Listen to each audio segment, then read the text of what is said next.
They were the enforcers of justice, the relentless hunters of America's most dangerous outlaws.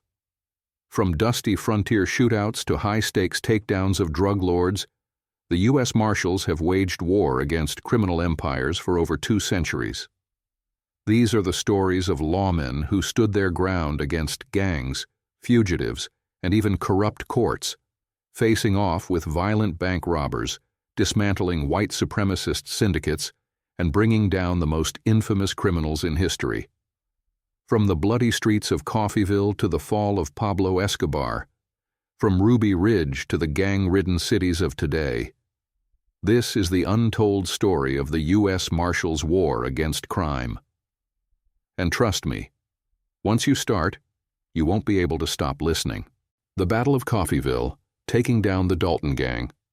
On the morning of October 5, 1892, the town of Coffeyville, Kansas, became the site of a deadly showdown between one of the most notorious outlaw gangs in American history and a determined group of lawmen and citizens.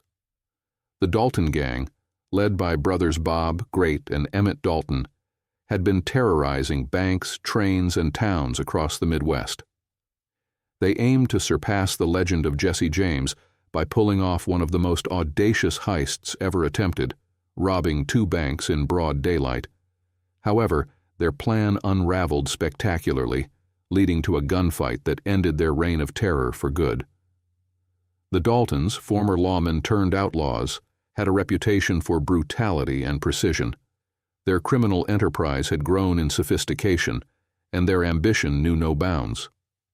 Inspired by the exploits of the infamous James Younger gang, the Daltons planned to rob the Condon Bank and the First National Bank simultaneously in their childhood hometown of Coffeyville. They hoped that the sheer boldness of the crime would cement their status as the greatest outlaws of their time.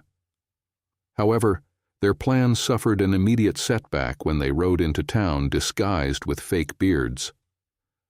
The people of Coffeyville recognized them almost instantly. Years earlier, the Daltons had lived among them, and their faces were far too familiar. Suspicious locals quickly raised the alarm, and as the gang split up to enter the 2 banks, word spread like wildfire. The town marshal and other officials wasted no time preparing for a fight.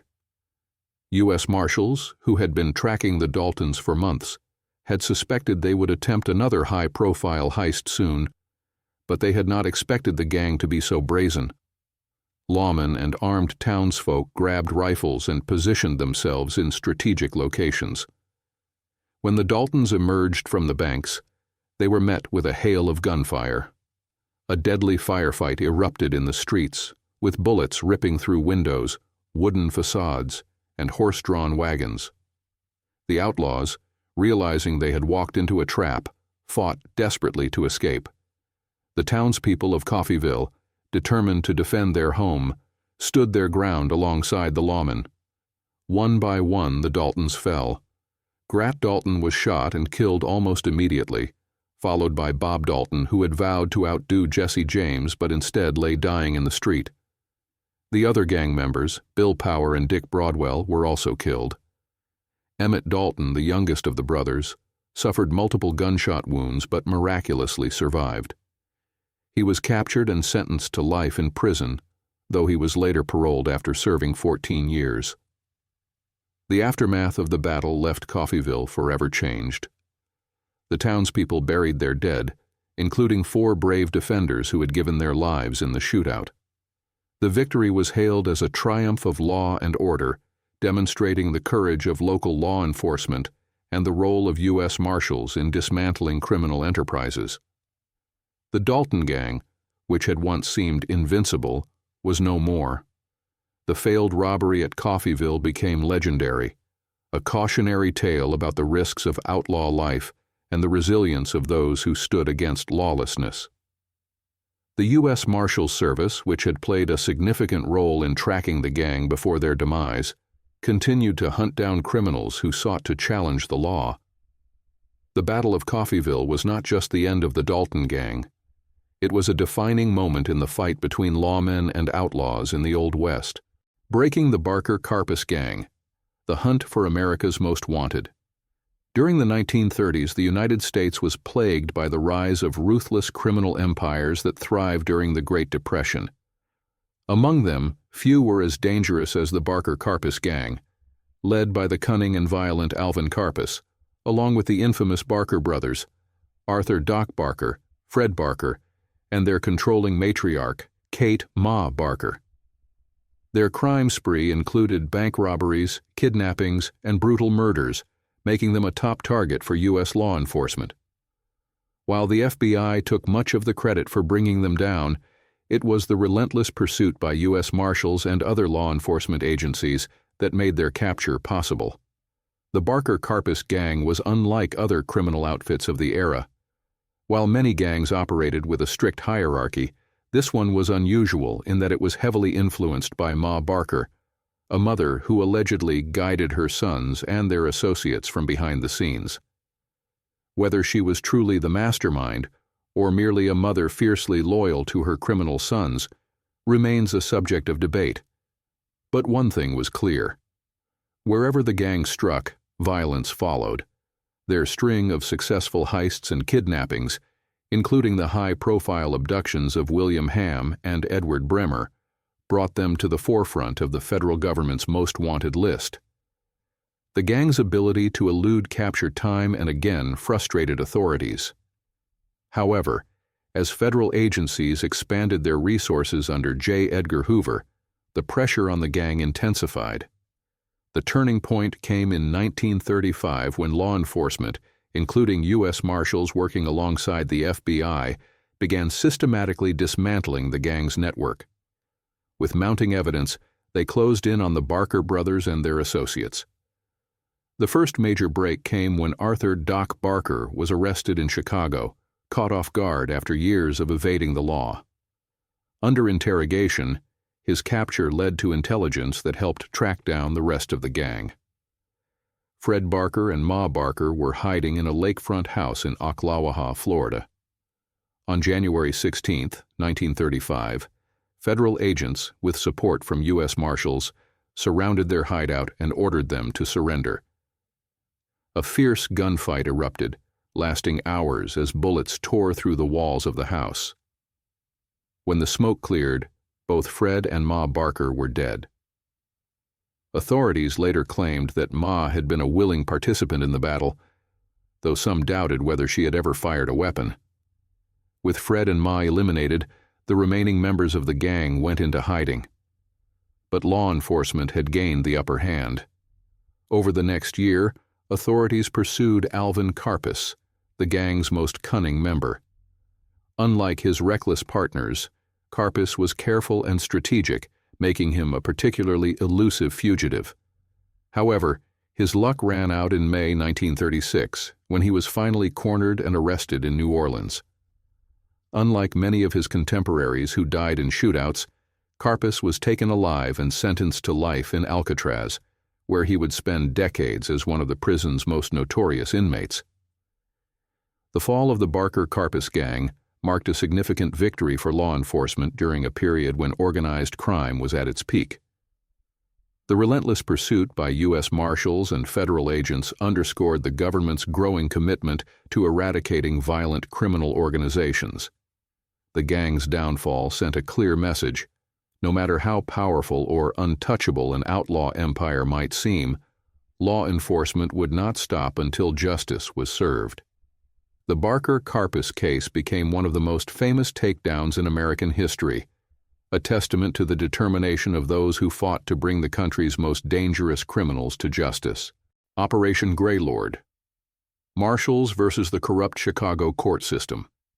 By the late 20th century, organized crime had evolved beyond the violent bank heists and kidnappings of the past.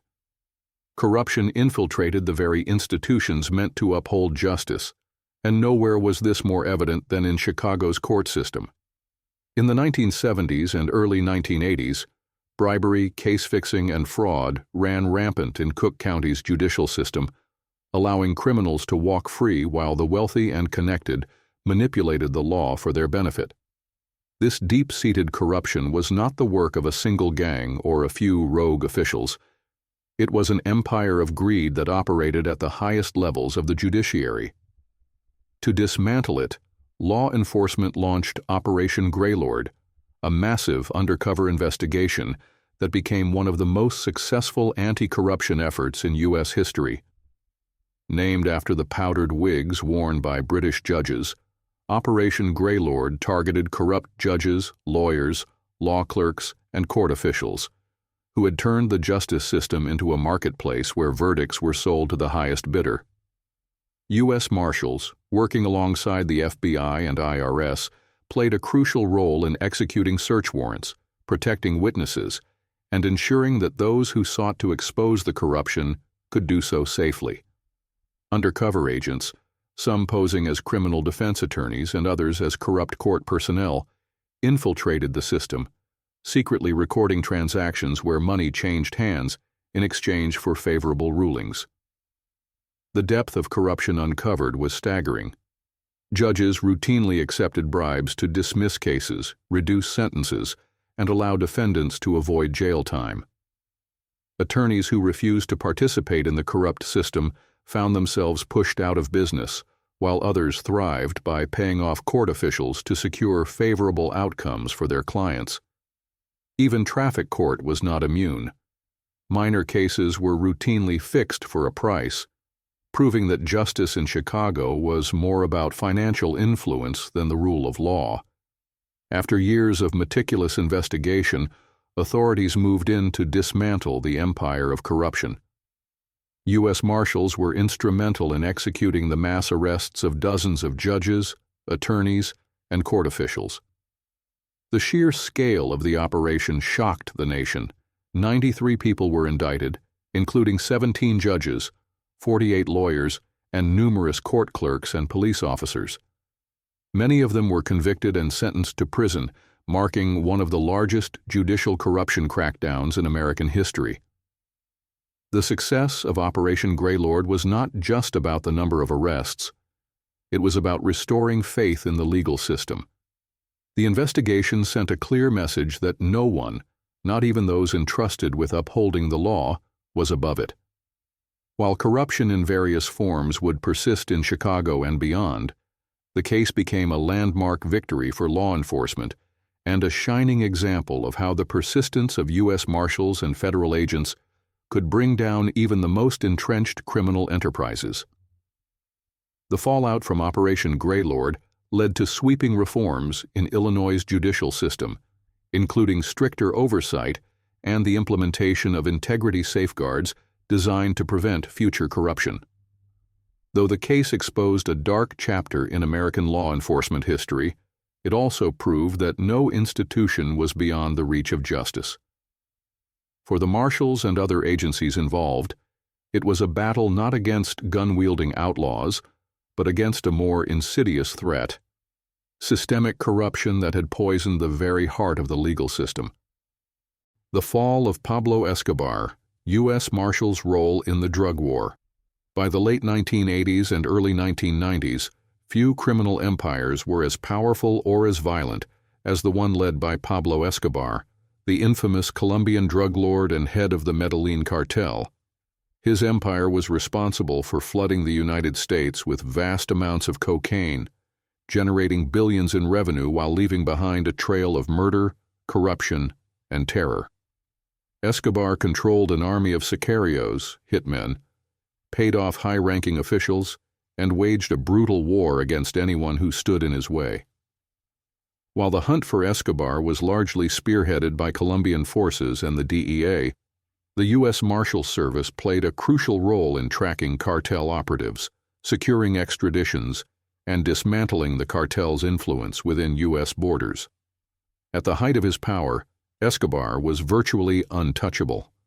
He built a vast network of informants, assassins, and corrupt officials who shielded him from law enforcement. His wealth allowed him to fund social programs in Colombia, earning him a Robin Hood-like reputation among the poor.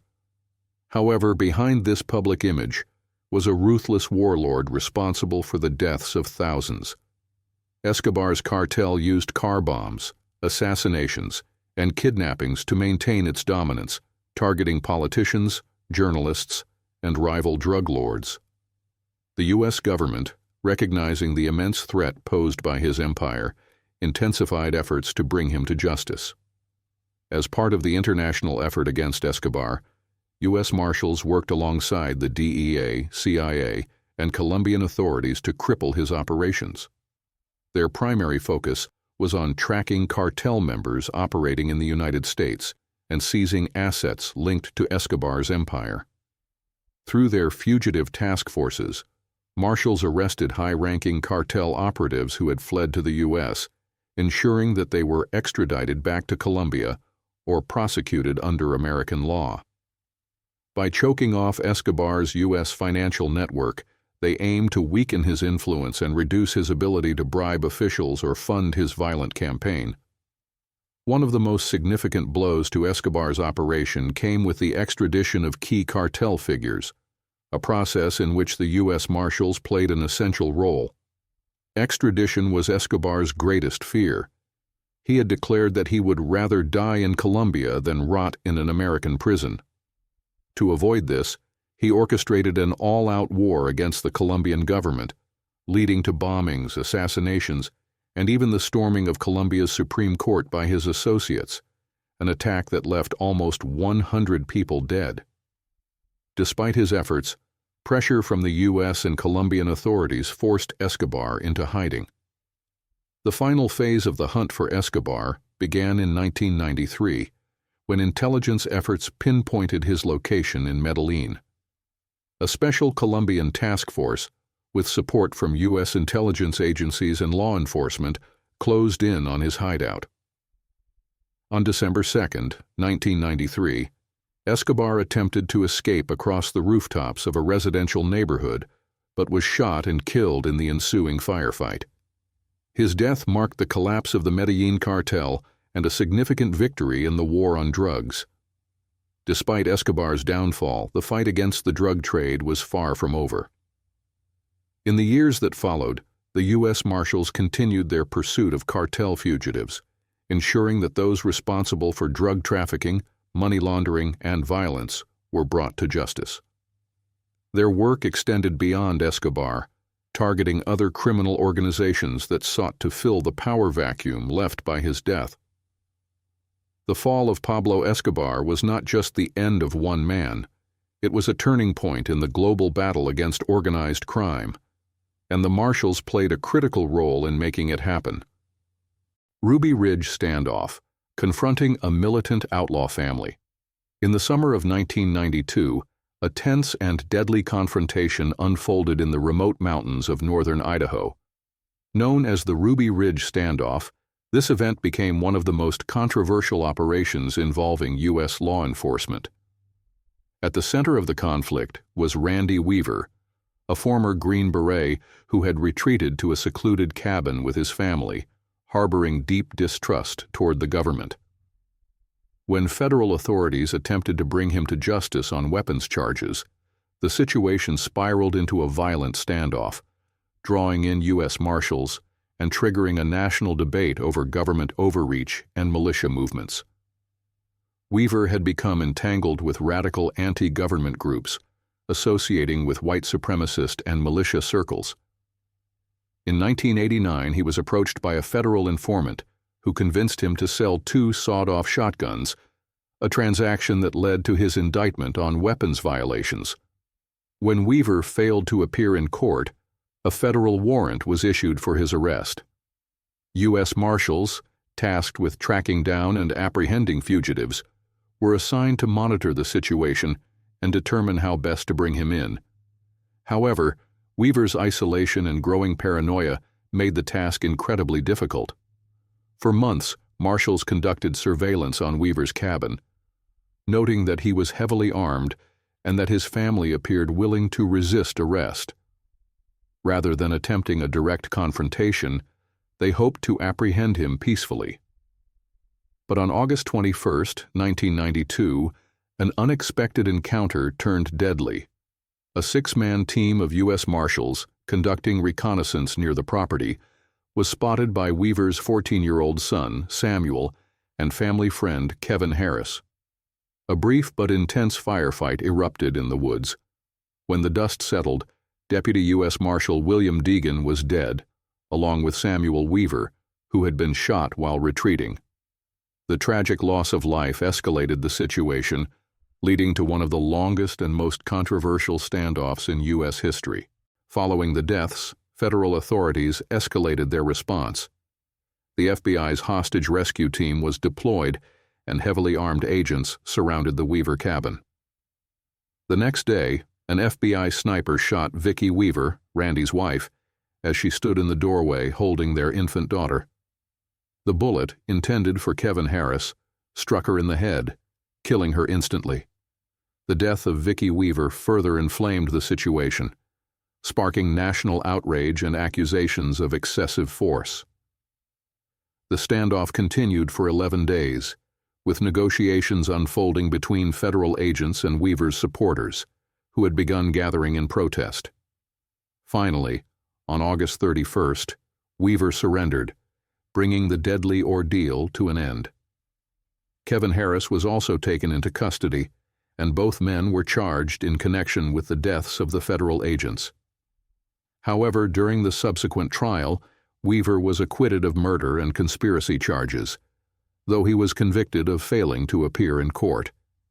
He served only 18 months in prison, while Kevin Harris was acquitted entirely.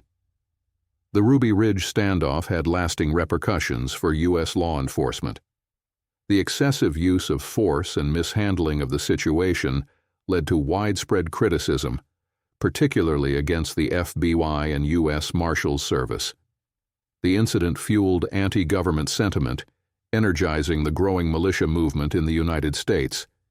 In later years, federal agencies acknowledged mistakes made during the operation, leading to changes in how armed standoffs were handled. Ruby Ridge became a defining moment in the relationship between law enforcement and anti-government groups. It demonstrated the dangers of escalating tensions between fugitives and federal agencies, and remains a cautionary tale about the delicate balance between enforcing the law and respecting civil liberties. Though the U.S. Marshals were initially caught in a difficult situation, their involvement in the standoff cemented their role in handling high-risk operations involving extremist groups and fugitive apprehensions in the years that followed. Dismantling the Aryan Brotherhood. A federal crackdown. For decades, the Aryan Brotherhood, one of the most violent and secretive prison gangs in the United States, operated as a ruthless criminal empire both inside and outside of prison walls. Originally formed in the 1960s as a white supremacist gang in California's notorious San Quentin State Prison, the Aryan Brotherhood quickly evolved into an organized crime syndicate involved in murder, drug trafficking, extortion, and contract killings. By the late 1990s and early 2000s, the gang had expanded its influence far beyond the prison system, leading to a major federal crackdown that involved the U.S. Marshals Service, FBI, and other law enforcement agencies in one of the largest criminal prosecutions in American history. The Aryan Brotherhood operated under a strict code of loyalty and violence. Members, often covered in signature tattoos of shamrocks, swastikas, and other white supremacist symbols, followed a brutal rule: blood in, blood out, meaning new recruits had to commit a violent act, often murder, to gain entry, and leaving the gang was a death sentence.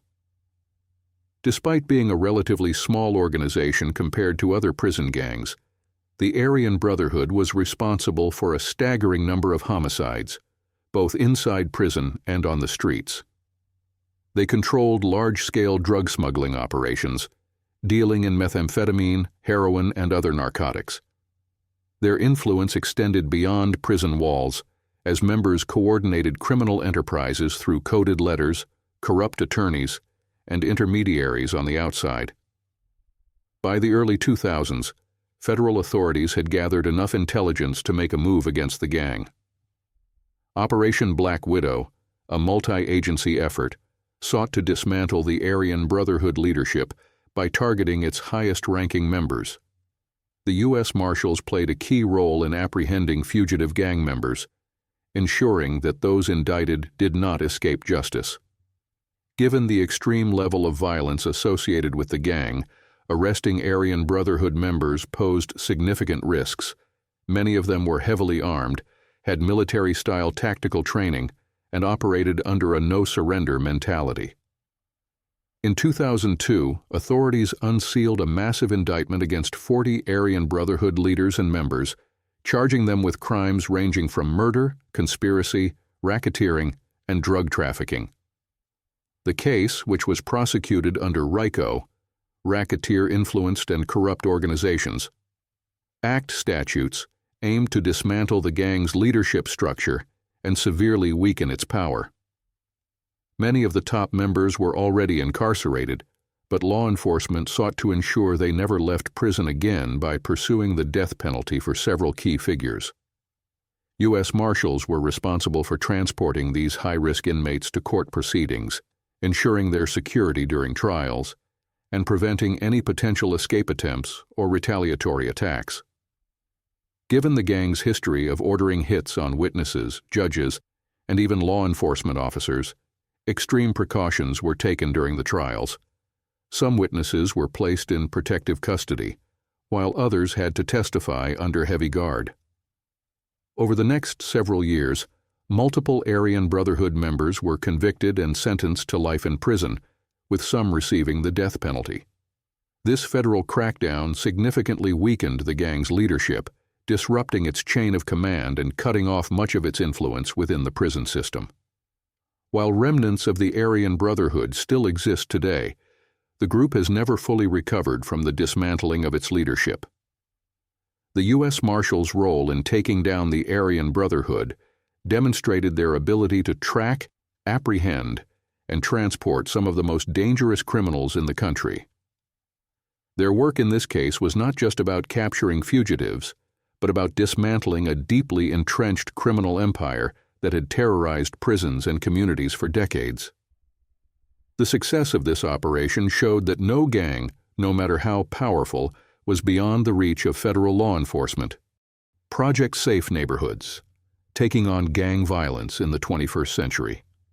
As the 21st century progressed, gang violence became one of the most persistent threats to public safety in cities across the United States.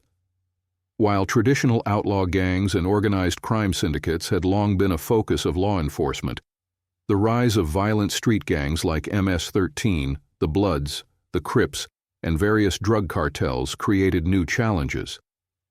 In response, the U.S. Marshals Service played a crucial role in Project Safe Neighborhoods, PSN, a nationwide initiative aimed at reducing gang violence, gun crime, and organized criminal activity through intensive fugitive operations, prosecutions, and community partnerships.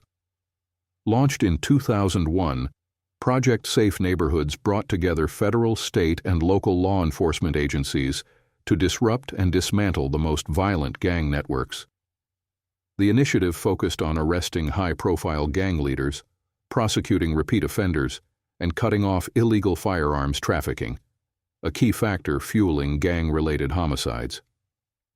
Given the U.S. Marshals' expertise in tracking and capturing dangerous fugitives, they became instrumental in hunting down gang leaders and violent offenders who had evaded justice.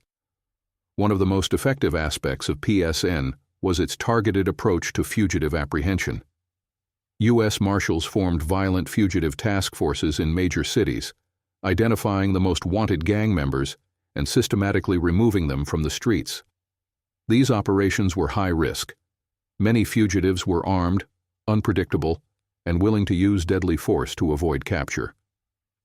However, with specialized training in tactical operations and high-risk warrant execution, the Marshals successfully arrested thousands of violent gang members over the years, significantly weakening gang infrastructures. One notable success under PSN came in 2005, when U.S. Marshals led a multi-agency effort to take down a notorious MS-13 cell operating in the Washington, D.C. metropolitan area. The gang had been linked to a series of brutal murders, extortion schemes, and drug trafficking.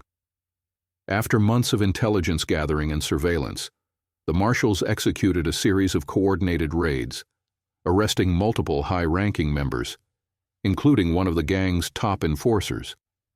The operation not only crippled the local MS-13 network, but also sent a strong message that federal law enforcement was prioritizing gang suppression.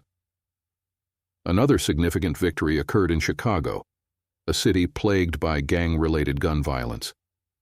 In 2018, a joint effort between U.S. Marshals and local law enforcement targeted key members of the Gangster Disciples and Latin Kings, two of the most violent gangs in the Midwest.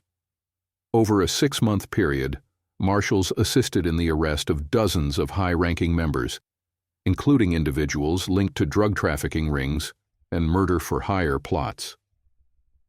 The large-scale operation disrupted the gang's ability to coordinate attacks, leading to a noticeable decrease in violent crime in affected neighborhoods. Beyond just arrests, Project Safe Neighborhoods also aimed to prevent gang violence before it started. U.S. Marshals worked with community organizations, schools, and at-risk youth programs to steer young people away from gang life. Former gang members who had turned their lives around were often involved in outreach efforts, offering first-hand warnings about the dangers of gang involvement. These preventative strategies, combined with aggressive law enforcement actions, made PSN one of the most successful anti-gang initiatives in recent history. Despite its successes, the battle against gang violence remains ongoing. Street gangs constantly adapt, using social media, encrypted communication, and international connections to continue their operations. However, the work of the U.S. Marshals and their partners under Project Safe Neighborhoods proved that targeted enforcement, intelligence sharing, and community partnerships could have a real impact. By removing the most violent offenders from the streets and disrupting gang networks at the highest levels, the Marshals played a vital role in making America's cities safer. Project Safe Neighborhoods continues today, evolving to address new threats while staying committed to its mission, reducing gun violence, dismantling criminal enterprises, and bringing fugitives to justice.